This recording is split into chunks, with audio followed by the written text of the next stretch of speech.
علیکم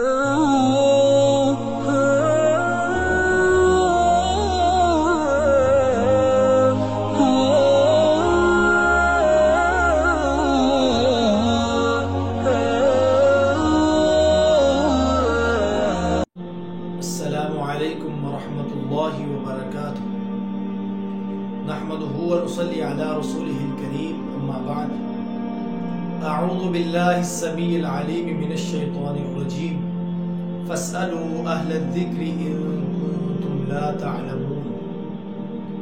مخالفین اسلام اسی کوشش میں رہتے ہیں کہ کسی نہ کسی طریقے سے وہ مسلمانوں کے دلوں سے اسلام اور قرآن و سنت کی محبت کو نکال دیں، اور اس کے لیے وہ طرح طرح کے اعتراضات اور سوالات پبلک میں اچھالتے ہیں، جس سے عام انسان پریشان ہو جاتا ہے اور اس کا ذہن خراب ہو جاتا ہے۔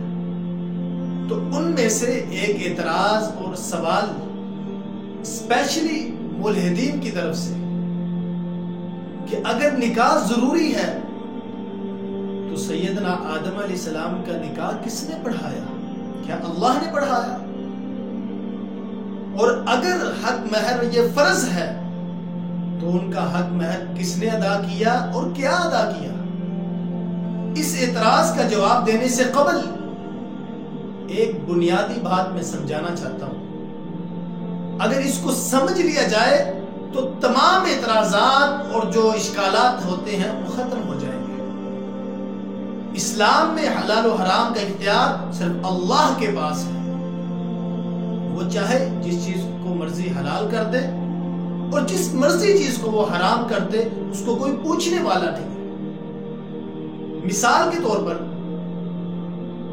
اللہ نے اس امت کے اوپر شریعت محمدیہ میں سجدہ تعظیمی کو حرام کر دیا۔ سنن ابی داود کی روایت، نبی کریم صلی اللہ علیہ وآلہ وسلم نے فرمایا اگر سجدہ کرنا جائز ہوتا تو میں عورت کو حکم دیتا کہ اپنے خاوند کو کرے، لیکن اللہ کے علاوہ سجدہ جائز نہیں۔ اب اس شریعت میں اللہ نے سجدہ تعظیمی کو حرام کر دیا، لیکن جب ہم قرآن مجید کا مطالعہ کرتے ہیں، سورہ البقرہ سورہ نمبر 2 اور آیت نمبر 34، اس میں اللہ تعالیٰ فرماتے ہیں وَإِذْ قُلْنَا لِلْمَلَائِكَةِ اسْجُدُوا لِآدَمَ۔ اللہ تعالیٰ نے فرشتوں سے کہا کہ سیدنا آدم کو سجدہ کرو۔ اب ان کے لیے اللہ نے سجدے کو حلال کر دیا، اس امت کے لیے حرام کر دیا، اس کو کون پوچھنے والا ہے؟ سجدہ کس لیے کیا جاتا ہے؟ اللہ کی رضا کے لیے، اس کی خوشنودی کے لیے۔ اس کی خوشنودی اس وقت یہ تھی کہ سیدنا آدم کو سجدہ کیا جائے، آج اس کی خوشنودی یہ ہے کہ سجدہ نہ کیا جائے۔ اس کی ایک اور ایگزامپل کہ سیدنا آدم علیہ السلام کے دور میں اللہ تعالیٰ نے حقیقی بہن بھائی کا نکاح اس کو جائز قرار دیا تھا، ان کے لیے حلال تھا، اور آج اس امت میں وہ حرام ہے۔ پہلے سال پیدا ہونے والی لڑکے اور لڑکے کا دوسرے سال پیدا ہونے والی لڑکے اور لڑکی کے ساتھ نکاح کر دیا جاتا ہے۔ اب یہاں پہ ہمارے بعض مسلمان اس کی طرح طرح کی توضیحات کرتے ہیں۔ وہ اللہ کے بندو، اس میں پریشانی والی کون سی بات ہے؟ اللہ نے اس وقت ان کے لیے حلال کر دیا تھا، اور اسی اللہ نے آج ہمارے لیے اس کو حرام کر دیا۔ اب اس بات کو اگر سمجھ لیا جائے تو پھر تمام اشکالات وہ ختم ہو جاتے ہیں۔ جب حلال و حرام کا مالک اللہ کو سمجھا جائے گا، پھر اس کا جو بھی حکم ہو اس کو مانا جائے گا۔ اب ہم دیکھتے ہیں ان کے اعتراض کو۔ نکاح کسے کہتے ہیں اور یہ کیوں کیا جاتا ہے؟ سب سے پہلے اس بات اور لوجک کو سمجھا جائے۔ نکاح یہ ہے کہ چند عورتوں کو اپنے لیے مختص کر لے۔ کیوں؟